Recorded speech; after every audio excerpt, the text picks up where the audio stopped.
Hizi ni ripoti za kimataifa kutoka hapa Sky TV. Naitwa Pius Jayunga, karibu.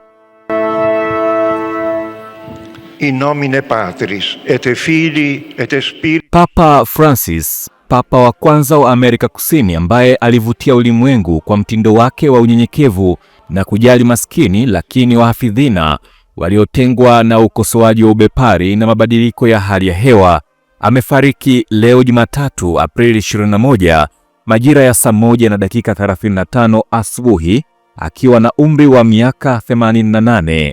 Kardinali Kevin Filelli Camerlengo wa Vatican amesema katika tangazo. Wiki kadhaa zilizopita, Papa Francis ambaye jina lake halisi ni Jorge Mario Bergoglio kutoka Argentina alilazwa kwa zaidi ya mwezi mmoja katika hospitali ya Gemelli